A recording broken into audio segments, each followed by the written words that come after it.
આવો ફરી એકવાર માનનીય પ્રધાનમંત્રીનો આભાર વ્યક્ત કરીએ તાળીઓના નાદ સાથે। सदियों पहले सम्राट संप्रति ने जिन मंदिरों की श्रृंखला से भारत को सजाया था, आज कोबा की इस पावन धरा पर हम उसी स्वर्ण इतिहास का पुनर्जन्म देख रहे हैं। यह एक अलौकिक मिलन है जहां हजारों साल पुरानी विरासत आज के आधुनिक भारत के हाथ मिला रही है। आज हमारे बीच एक ऐसा नेतृत्व है जिन्होंने ज्ञान की गहराई और विज्ञान की ऊंचाई को एक कर दिया है। एक ऐसे नायक जिनके लिए विरासत का संरक्षण ही विकास की सच्ची परिभाषा है, जिन्होंने भारत को मात्र एक देश नहीं बल्कि विश्व के ज्ञान गुरु के रूप में दुनिया के सामने खड़ा किया है, जिनका नाम एक अटूट विश्वास है, जिनका विजन राष्ट्र का संकल्प है। भारत के यशस्वी, तपस्वी और कर्मयोगी प्रधानमंत्री माननीय श्री नरेंद्र मोदी जी को आइए हम सब अपने उत्साह के नाद से इस वातावरण को गुंजायमान कर दे और तालियों की गड़गड़ाहट के साथ उनके विशेष संबोधन के लिए हार्दिक स्वागत करें। स्वागत है।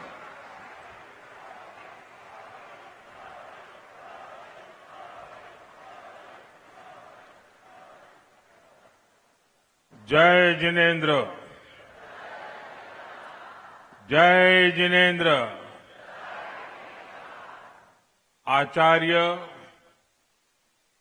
भगवंत श्री पद्मसागर सुरेश्वर जी महाराज साहेब, गुजरात के गवर्नर आचार्य देवव्रत जी, मुख्यमंत्री श्री भूपेंद्र भाई, राज्य के उप मुख्यमंत्री भाई हर्ष संघवी जी, परम पूज्य आचार्य भगवंत, पूज्य साधु भगवंत, साध्वी जी भगवंत, इस पवित्र सभा में उपस्थित समस्त आचार्यगण और मुनि भगवंत, माननीय दानवीर, विद्वज्जन, देवी और सज्जनों, आज भगवान महावीर जयंती के पावन पर्व पर मुझे इस पवित्र जैन तीर्थ आने का सौभाग्य मिला है। सर्वप्रथम मैं भगवान महावीर के चरणों में प्रणाम करता हूं। मैं कोबा तीर्थ से सभी देशवासियों को भगवान महावीर जयंती की शुभकामनाएं देता हूं। साथियों, मैं आज परम पूज्य आचार्य श्री कैलाश सागर सुरेश्वर जी महाराज साहब की स्मृति को भी वंदन करता हूं। उनके स्वप्न ने कोबा की इस धरती पर ज्ञान और श्रद्धा का यह महान केंद्र स्थापित किया है। कोबा तीर्थ की यह स्थली आध्यात्मिक शांति से ओतप्रोत है। जिस स्थान की ऊर्जा ऐसी अलौकिक हो, जिसमें इतने जैन मुनियों की, संतों की तपस्या जुड़ी हो, वहां सृजन और सेवा ये अपने आप प्रस्फुटित और संचालित होते हैं। मैं तो बरसों से देखता आया हूं कि कोबा तीर्थ में कैसे अध्ययन, साधना और संयम की सतत परंपरा चली आ रही है। यहां मूल्यों का संरक्षण होता है, संस्कारों को संबल मिलता है और ज्ञान का पोषण होता है। ये त्रिवेणी भारतीय सभ्यता का आधार है।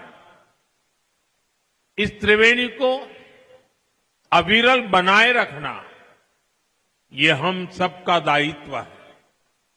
साथियों, मुझे खुशी है कि हजारों वर्ष की भारतीय विरासत, जैन धर्म का समयातीत ज्ञान, हमारी धरोहरें और उनसे मिलने वाली प्रेरणाएं उन्हें आने वाली सदियों तक अमर बनाने के लिए, उन्हें नए और आधुनिक रूप में अगली पीढ़ी तक पहुंचाने के लिए हमारे संतों ने इस जैन हेरिटेज म्यूजियम की संकल्पना की। आज वो संकल्पना एक भव्य रूप में साकार हो रही है। ये सम्राट संप्रति संग्रहालय जैन दर्शन, भारतीय संस्कृति और हमारी प्राचीन धरोहर का एक पवित्र केंद्र बना है। मैं इस अद्वितीय प्रयास के लिए हमारे सभी जैन मुनियों का, संतों का अभिनंदन करता हूं। मैं उनके चरणों में प्रणाम करता हूं। ऐसे हजारों निष्ठावान लोग जिन्होंने इस कार्य में असीम योगदान दिया, मैं उन सभी की भी सराहना करता हूं। भाइयों बहनों, जब हम अनादि ज्ञान को नई पीढ़ी तक पहुंचाने के लिए इनोवेशन करते हैं, नयापन लाते हैं, तो इससे हमारी विरासत भी समृद्ध होती है और आने वाले कल को भी प्रेरणा मिलती है।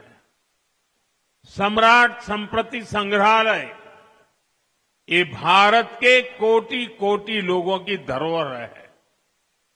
ये भारत के गौरवशाली अतीत की धरोहर है। मैं इसके लिए सभी देशवासियों को बहुत बहुत बधाई देता हूं। साथियों, सम्राट संप्रति ये केवल एक ऐतिहासिक राजा का नाम नहीं है। सम्राट संप्रति एक ऐसे सेतु है जो भारत के दर्शन और व्यवहार को जोड़ते हैं। क्योंकि जब हम इतिहास में झोंकते हैं तो हम देखते हैं कि दुनिया की कई सभ्यताओं में महान विचारकों और दार्शनिकों ने जन्म लिया।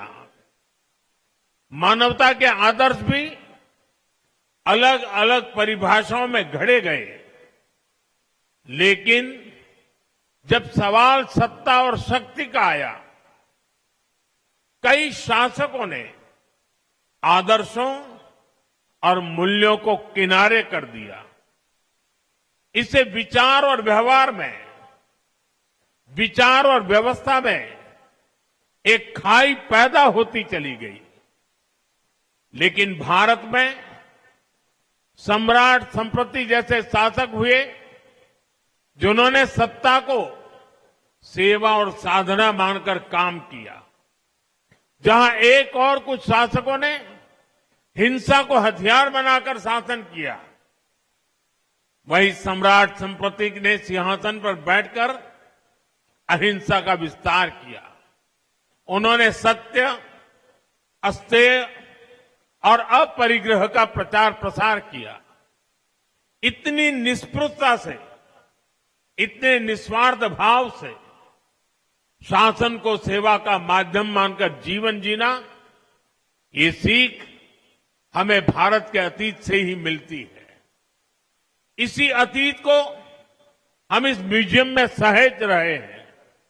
साथियों, मैं देख रहा था, इस म्यूजियम को डिजाइन भी ऐसे किया गया है, इसमें हर कदम पर भव्य भारत की पहचान के दर्शन होते हैं। इसकी 7 दीर्घाएं, हर दीर्घा भारत की विविधता और सांस्कृतिक संपन्नता का उद्घोष करती है। प्रथम दीर्घा में हमें नवपद के दर्शन होते हैं। नवपद यानी अरिहंत, सिद्ध, आचार्य, उपाध्याय और साधु। सम्यक दर्शन, सम्यक ज्ञान, सम्यक चरित्र और सम्यक तप, अर्थात हम उनसे सीखें जिन्होंने स्वयं तप करके जीवन को जीना है, और जो ज्ञान हम प्राप्त करें वो सम्यक हो, हमारा चरित्र सम्यक हो, क्योंकि ज्ञान जब सम्यक होता है तो वो समता और सेवा का आधार बनता है। साथियों, तीसरी दीर्घा में हमारे तीर्थंकरों के जीवन को, उनके उपदेशों और प्रसंगों को कलात्मक तरीकों से भी जीवंत किया गया है। भाइयों बहनों, इस म्यूजियम में भारत की सबसे बड़ी विशिष्टता के, सबसे बड़ी ताकत के दर्शन होते हैं। जैसा कि मैंने पहले भी जिक्र किया, हमारी ये ताकत है भारत की विविधता, और विविधता में एकता। दुनिया ने हमेशा मत, मजहब और आस्था के नाम पर टकराव देखा है, लेकिन इस म्यूजियम में भारत के दूसरे सभी धर्मों के भी गौरवशाली दर्शन होते हैं। वैदिक और बौद्ध परंपरा, वेद, पुराण, आयुर्वेद, योग, दर्शन, विभिन्न परंपराओं के सभी रंग एक साथ इंद्रधनुष की तरह उपस्थित हो, ये भारत में ही हो सकता है। साथियों, आज दुनिया में जिस तरह के हालात हैं, जिस तरह विश्व अस्थिरता और अशांति के आग में झुलस रहा है, इस म्यूजियम की विरासत, इसका संदेश केवल भारत ही नहीं बल्कि पूरी मानवता के लिए बहुत अहम है। हमारा प्रयास होना चाहिए दुनिया के देशों से यहां आने वाले जिज्ञासु, स्टूडेंट्स और रिसर्चर्स की संख्या और बढ़े। जो लोग यहां आए वो भारत की जैन धर्म की शिक्षाओं को विश्व के कोने कोने में पहुंचाए। साथियों, भारत में ज्ञान हमेशा से एक मुक्त प्रवाह रहा है। हर युग में तीर्थंकरों और ऋषियों मनीषियों का अवतार हुआ, ज्ञान का संकलन बढ़ता चला गया। समय के साथ बहुत कुछ नया जुड़ता गया। आप कल्पना करिए, एक समय हमारे तक्षशिला, नालंदा जैसे विश्वविद्यालय लाखों ग्रंथों और पांडुलिपियों से भरे होते थे, लेकिन विदेशी आक्रमणकारियों ने मजहबी संकीर्णता में ज्ञान को भी अपना दुश्मन मानकर उन्हें जला दिया। मानवता की कितनी बड़ी धरोहरें नष्ट हो गई। उस मुश्किल दौर में लोगों ने पीढ़ी दर पीढ़ी बची हुई पांडुलिपियों को सहेजा, उनकी सुरक्षा की। आजादी के बाद उन्हें खोजना, उन्हें सहेजना, ये देश की जिम्मेदारी होनी चाहिए थी, लेकिन दुर्भाग्य से गुलामी की मानसिकता के कारण इस ओर कोई ध्यान नहीं दिया गया। आचार्य भगवंत श्री पद्मसागर सुरेश्वर जी महाराज साहब जैसे महान व्यक्तित्वों और संतों ने इसका महत्व समझा। उन्होंने अपना पूरा जीवन इसके लिए समर्पित किया। जीवन के 60 साल गांव गांव, शहर शहर, देश के कोने कोने से उन्होंने मैन्युस्क्रिप्ट को खोजा। ऐसी 3 लाख से अधिक पांडुलिपियां, ताड़पत्र, भोजपत्र पर अंकित सैकड़ों साल पुराना वो ज्ञान आज कोबा में सुरक्षित और संकलित हुआ है। ये भारत के अतीत की, भारत के वर्तमान की और हमारे भविष्य की बहुत बड़ी सेवा है। साथियों, पुरानी सरकारों ने पांडुलिपियों की उपेक्षा करके जो गलती की थी, आज हम उसका सुधार कर रहे हैं। हमने इसके लिए ज्ञान भारतम मिशन शुरू किया है। इस काम में हम टेक्नोलॉजी का इस्तेमाल कर रहे हैं।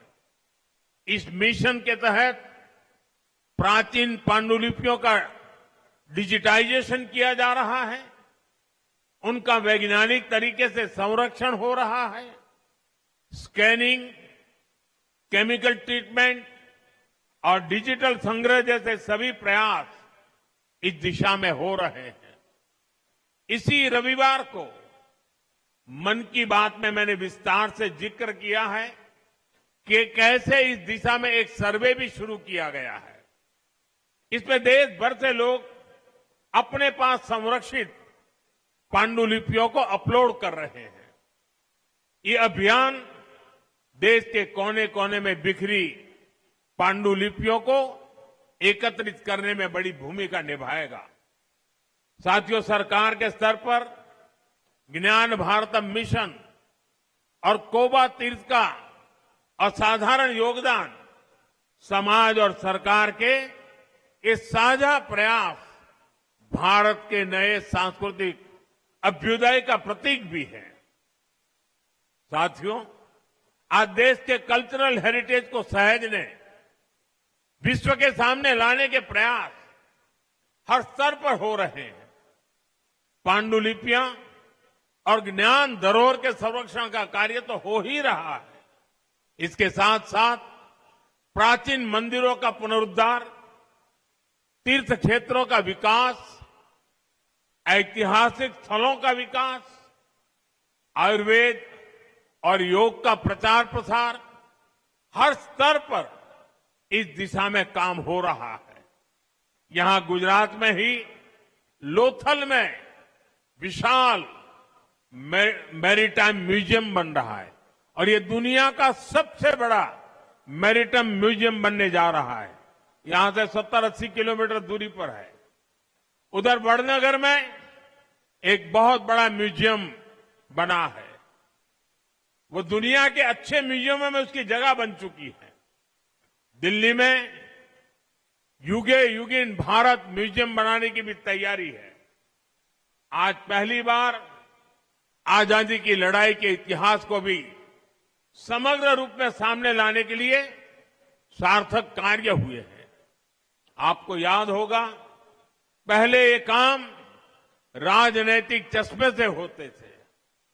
एक राजनीतिक परिवार का नैरेटिव कैसे सेट हो, वोट बैंक के हिसाब से बातें कैसे बोली जाए, सब कुछ इसी के इर्द गिर्द घूमता था। हमने इस मानसिकता को समाप्त किया है। हम सबका साथ सबका विकास के मंत्र के साथ चल रहे हैं। यही मंत्र विकसित भारत के विजन की आत्मा है। साथियों, आप सभी संतगण भारत की विरासत को संजोने का इतना महान प्रयास कर रहे हैं।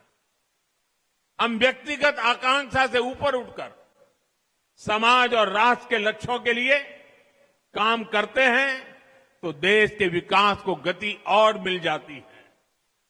इसी भावना के साथ मैं नवकार महामंत्र दिवस पर दिल्ली में हुए कार्यक्रम में भी शामिल हुआ था। इस आयोजन में चारों फिरके एक साथ जुटे थे। उस ऐतिहासिक अवसर पर मैंने 9 आग्रह किए थे, 9 संकल्पों की बात की थी और जिसका उल्लेख अभी भी हमारे मुख्यमंत्री भूपेंद्र भाई ने भी किया। मैं हर बार आपके सामने वो 9 संकल्प जरूर दोहराता हूं। आज का यह अवसर उन्हें फिर से दोहराने का भी है। पहला संकल्प, पानी बचाने का संकल्प। दूसरा संकल्प, एक पेड़ मां के नाम। तीसरा संकल्प, स्वच्छता का मिशन। चौथा संकल्प, वोकल फॉर लोकल। पांचवा संकल्प, देश दर्शन। छठा संकल्प, नेचुरल फार्मिंग को अपनाना। सातवां संकल्प, हेल्दी लाइफस्टाइल को अपनाना। आठवां संकल्प है योग और खेल को जीवन में लाना।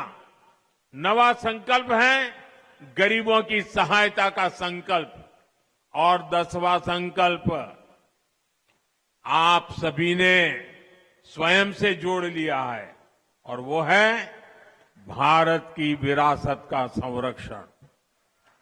आज का ये कार्यक्रम इसी का प्रतिबिंब है। साथियों, आने वाले समय में हमारे सामने बड़े लक्ष्य हैं। हमें बड़े संकल्पों को पूरा करना है। हमारी एकता, हमारे सांस्कृतिक संबल ही इसमें हमारी ताकत बनेगा। मुझे विश्वास है कि सम्राट संप्रति म्यूजियम आने वाले समय में इस दिशा में एक महत्वपूर्ण भूमिका निभाएगा। यह ज्ञान, साधना और संस्कृति का एक ऐसा केंद्र बनेगा जहां से नई पीढ़ी को प्रेरणा मिलेगी और समाज को एक नई ऊर्जा मिलेगी। इसी विश्वास के साथ मैं आप सभी को इस महत्वपूर्ण कार्य के लिए एक बार फिर से बहुत बहुत बधाई देता हूं અને સાથે સાથે બધાને આગ્રહ પણ કરું છું કે મારા સાહેબે તો આ બધું કર્યું પણ આપણે જોવાનો એ ટાઈમ ના આપીએ કેમ ચાલે? વધુમાં વધુ લોકો અહીં આવે અને જોઈને જતા રહેવું નહીં, જાણવાની કોશિશ કરે, સમજવાની કોશિશ કરે। આ એક અમૂલ્ય ખજાનો છે અને હું ઈચ્છું કે ગુજરાતમાં દરેક પીઢીના લોકો પરિવાર સાથે અહીં આવે, એને મન ભરીને જુએ, જ્ઞાન અને મહાન વિરાસતનું ગૌરવ કરે। અને મારે માટે આજે મહાવીર જયંતિ અનેક રીતે શુભ છે, કારણ કે અહીંયા ગાંધીનગરમાં આવતાની સાથે, ગુજરાતની ધરતી પર પગ મૂકતાની સાથે પહેલો કાર્યક્રમ જડોથી જોડાવાનો, જડ સે जुड़ना। અને અહીંથી હમણાં સાણંદ જાઉં છું, ત્યાં બીજો કાર્યક્રમ છે જગત સે जुड़ना।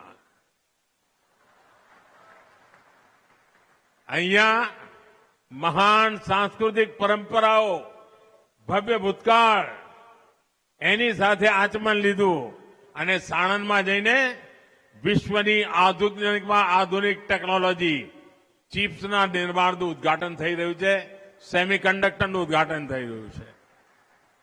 અહીં જડોથી જોડાવાનું, ત્યાંથી જગોને જોડવાનું અને આ બધું ગુજરાતની ધરતી પર થઈ રહ્યું છે, ભારતની ધરતી પર થઈ રહ્યું છે। આપ સૌને ખૂબ ખૂબ શુભકામનાઓ, ખૂબ ખૂબ ધન્યવાદ। જય जिनेन्द्र, जय जिनेन्द्र, जय जिनेन्द्र। माननीय તો મહાવીર જયંતિના દિવસે આ મ્યુઝિયમનું લોકાર્પણ કરવામાં આવ્યું છે। સાથે સાથે પીએમ મોદીનું આ વક્તવ્ય અને કહ્યું કે જે જ્ઞાન મળે એ સમ્યક હોય અને સમ્યક હોય તો સમતા અને સેવાનો આધાર હોય છે। આ મ્યુઝિયમમાં ભારતની સૌથી મોટી વિશિષ્ટતાના દર્શન થાય છે અને ભારતની વિવિધતા અને એકતા એ તાકાત છે। મત, મજહબ અને આસ્થાના નામે દુનિયાએ ટકરાવ જોયો છે, ત્યારે વેદ, પુરાણ, આયુર્વેદ, યોગ, વિવિધ પરંપરાનો રંગ એક સાથે ઇન્દ્રધનુષની જેમ ઉપસ્થિત હોય એ ભારતમાં જ શક્ય છે। તો આજે વિશ્વ જે રીતે અસ્થિરતા, શાંતિની આગમાં દાઝી રહ્યું છે, ત્યારે મ્યુઝિયમનો સંદેશ પૂરી માનવતા માટે મહત્વપૂર્ણ રહેવાનો છે। આ વક્તવ્યમાં તેમણે કહ્યું, સાથે સમ્રાટ સંપ્રતિ એક એવો સેતુ જે ભારતના દર્શન અને વ્યવહારને જોડે છે તેમ પણ જણાવ્યું। સાથે સાથે એ પણ કહ્યું કે આ જે આ સંપ્રતિ મ્યુઝિયમ આ જૈન દર્શન અને પ્રાચીન વારસાનું પવિત્ર કેન્દ્ર બન્યું છે। મોટી સંખ્યામાં લોકો ઉપસ્થિત રહ્યા હતા। સાથે એ પણ કહ્યું કે અહીં મૂલ્યોનું સંરક્ષણ થાય, સંસ્કારને એ સફળતા મળે, જ્ઞાનનું પોષણ થાય પણ ખૂબ જરૂરી છે।